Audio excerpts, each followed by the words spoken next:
This is Karst Farm Park.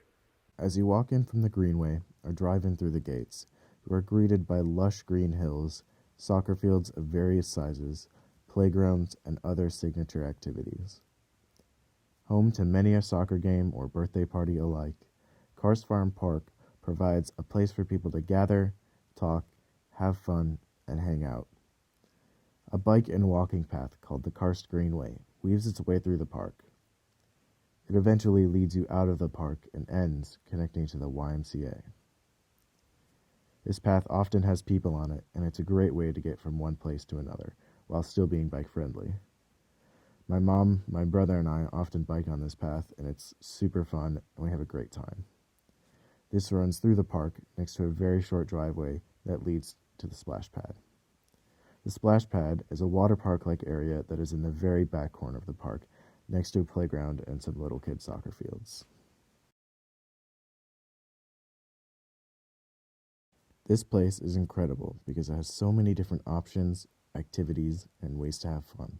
The place provides a much-needed escape from the city, and even from the miles of cornfields around it. The property on which Karst Farm Park is built was bought in 1892, although it was not originally used as a park. In fact, it originally was the grounds for the county pork farm. They raised livestock, butchered the animals, and smoked the meat on site. They also provided housing for the poor and needy. There were even some rumors that when the inhabitants died, they would not be reported and instead would be buried right there on the property. This is supposedly why so little records can be found of the people who died there.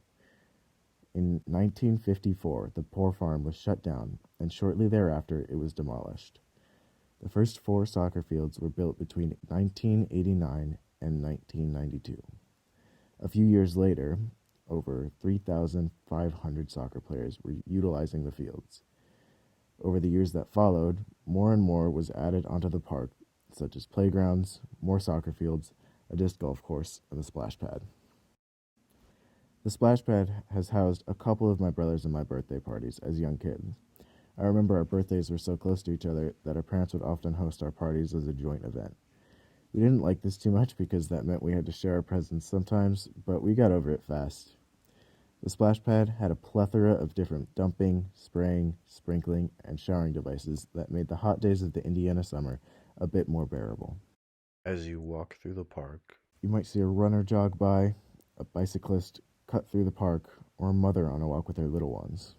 This place provides a vital space for people to enjoy the fresh air and landscape of the Bloomington area.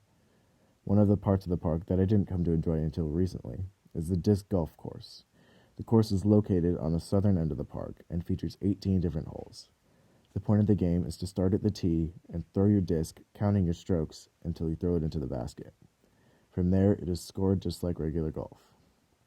My family and I love to go out there and play a game on the weekends, holidays, or whenever we feel a bit too cooped up. It's one of our favorite pastimes. I played soccer at Karst since I was 5 years old until I was 14 years old. I fell in love with soccer immediately, and I loved having my mom as my coach. I never missed a season until I started to switch to high school soccer, and even now, the love of soccer that Karst gave me is still strong. I played with hundreds of other kids in my age group with an organization called Cutters. It was named this because Bloomington was a huge limestone exporter, and so the people from Bloomington were called Cutters. As you can see, this place provided a safe, beautiful, and peaceful place for people to have fun and meet up with friends and family. This place not only means a lot to me, but also provides an important area of escape for a lot of Bloomington residents.